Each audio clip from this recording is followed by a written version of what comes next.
किसान भाइयों नमस्कार। किसान भाइयों आज चर्चा करेंगे हम ग्रीष्मकालीन धान के बारे में। तो जिन किसान भाइयों के पास में आलू, सरसों, मटर इत्यादि के खेत खाली हो गए हैं वो इनमें रुपाई कर सकते हैं अपने टाइम से। और बहुत से किसान भाई गेहूं के खेत में भी इसकी रुपाई करते हैं। तो सबसे पहले मैं बात करूंगा इसकी पौध के बारे में और कुछ महत्वपूर्ण आपको जानकारी दूंगा जो मेरे अनुभव की हैं। तो सभी किसान भाई हमारी वीडियो पे बने रहें और वीडियो पसंद आए तो लाइक शेयर जरूर करें। जो किसान भाई हमसे नए जुड़ रहे हैं वो हमारे चैनल को सब्सक्राइब जरूर करें। तो बात करते हैं किसान भाइयों सबसे पहले समय की। तो इसकी जो पौध डालने का समय है किसान भाइयों, जिनके पास में आलू थे या सरसों थी वो अपनी अगेती पौध डाल सकते हैं। वो फरवरी में 10 फरवरी से और 28 फरवरी तक अपनी पौध डाल सकते हैं। जो किसान भाई गेहूं के खेत में करेंगे वो 15 फरवरी के बाद में और इसकी जो पौध है उसको डाल सकते हैं। फरवरी में कहने का मतलब है इसकी पौध पड़ जानी चाहिए जिससे आने वाले समय में टाइम से हमारे धानों की लगाई हो जाए। जिनके ज़्यादा ही पिछाई हैं वो अपने मार्च के महीने में डालते हैं। तो मार्च के महीने में जो पौध तैयार होती है वो अप्रैल आ जाती है।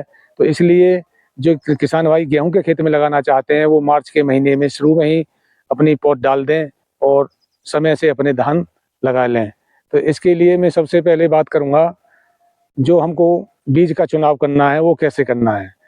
तो इनमें सबसे पहले बात करें वैरायटी के बारे में। तो इसमें हमारे यहाँ दो वैरायटी प्रमुख वैरायटी हैं जिनको हमारे किसान लगा सकते हैं, जैसे PV 1509 और PV 1692। ये दोनों ऐसी वैरायटी हैं कम समय अवधि की हैं, 90 से 100 दिन में ये पककर तैयार हो जाती हैं। तो हमारे किसान भाई इनका चुनाव करें। तो सबसे पहले मैं बात करूंगा इसमें जो बीज की मात्रा है वो किस हिसाब से लगेगी और पौध कैसे हमको तैयार करनी है। तो सबसे पहले बात करते हैं हम किसान भाइयों बीज की। तो इसमें जो बीज हमारा लगेगा वो 1 एकड़ के लिए, यानी 1 एकड़ जब धान की हमको रुपाई करनी है उसके लिए जो बीज की मात्रा रखनी होगी हमको वो करीब 7 किलो से 8 किलो हमको रखनी है। क्योंकि ग्रीष्मकालीन में जर्मिनेशन कम होता है इसलिए इसमें थोड़ी मात्रा अधिक रखनी पड़ती है।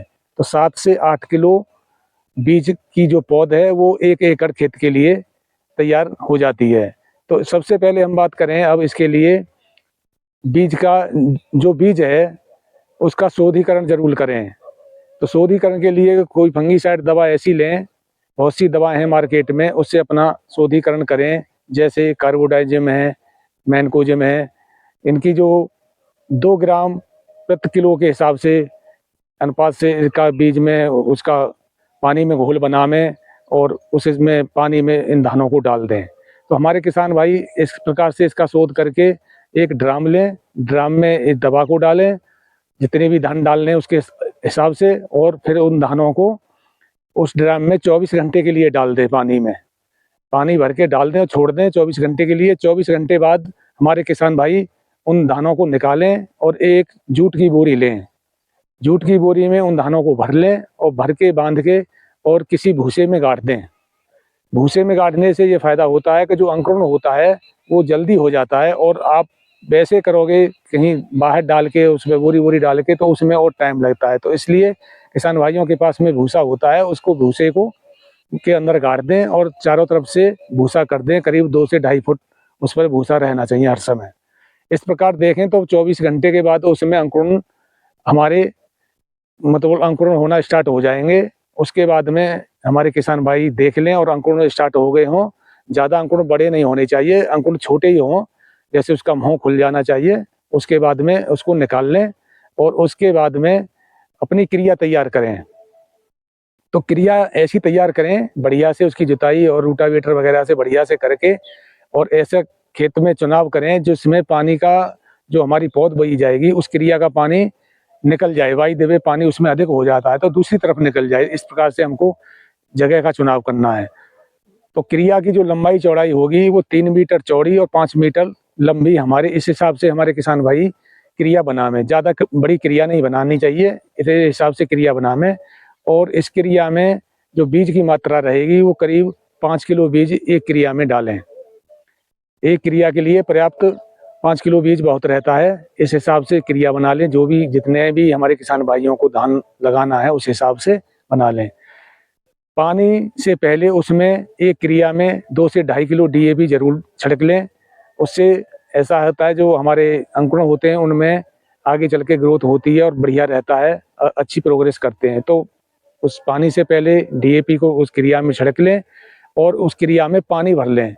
पानी भरने के बाद में एक लकड़ी का फट्टा लें और लकड़ी का फट्टा लेने के बाद में उसमें जैसे पटलिंग करते हैं उस हिसाब से उसमें पूरी क्रिया में पटलिंग करें।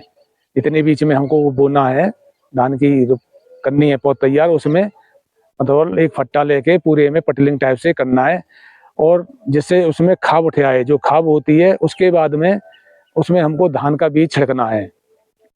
उसके बाद धान का बीज छिड़क दें और वो जो खाब उठेगी वो हमारे बीज पर ऊपर मिट्टी लाएगी और मिट्टी उसके ऊपर आ जाएगी, तो उससे हमारा जो अंकुरण होगा वो अधिक होगा।